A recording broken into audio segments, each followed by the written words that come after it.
wabarakatuh. Perkenalkan, nama saya Nazla Dina. Saya dari kelas 11 IPS 3.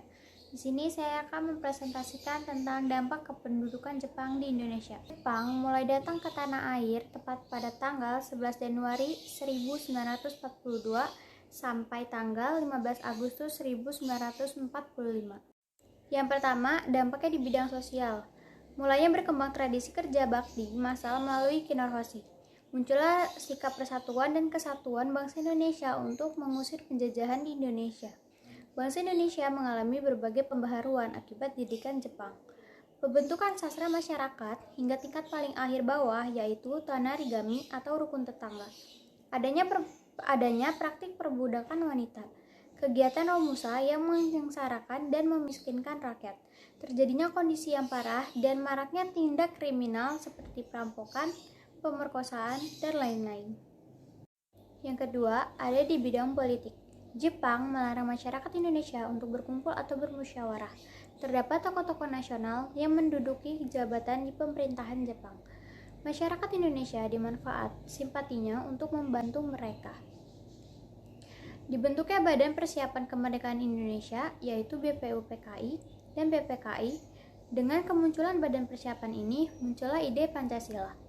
Jepang mendukung semangat anti Belanda, sehingga mau tak mau ikut mendukung semangat nasionalisme Indonesia. Jepang melarang penggunaan bahasa Belanda, tetapi memperbolehkan bahasa Indonesia sebagai bahasa pengantar. Diperbolehkannya bahasa Indonesia untuk menjadi bahasa komunikasi nasional, memberi kesempatan bagi rakyat Indonesia ikut serta dalam pemerintahan politik. Yang ketiga, ada bidang budaya. Jepang mendirikan Keimin Bunka Shidoso atau Pusat Kebudayaan tanggal 1 April 1943 di Jakarta. Fungsi lembaga ini mewadahi aktivitas kebudayaan di Indonesia. Pembentukan Persatuan Aktif Film Indonesia, yaitu Persafi. Yang keempat, ada di bidang ekonomi. Jepang mengeksploitasi SDA, sumber daya alam, dan sumber daya manusia untuk kepentingan perang.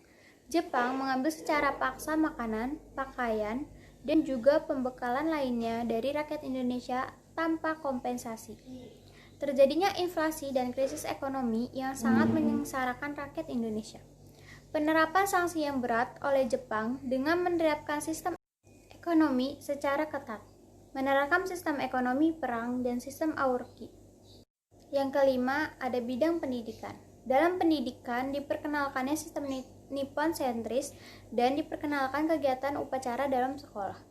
Mendirikan sekolah seperti SD 6 tahun, SLTP atau SMP 9 tahun, dan SLTA atau SMA. Banyak guru-guru yang dipekerjakan sebagai pejabat pada masa itu yang menyebabkan kemunduran standar pendidikan secara tajam. Yang terakhir ada bidang militer. Jepang memberikan pelatihan militer semi-militer kepada pemuda Indonesia dan mempersenjatai pemuda demi keperluan perang Jepang. Pelanggaran HAM yang dilakukan oleh tentara Jepang karena terlalu keras menghukum rakyat Indonesia. Penghapusan semua organisasi politik dan pranata sosial warisan Hindia Belanda. Sekian presentasi dari saya, kurang lebihnya mohon dimaafkan. Wassalamualaikum warahmatullahi wabarakatuh.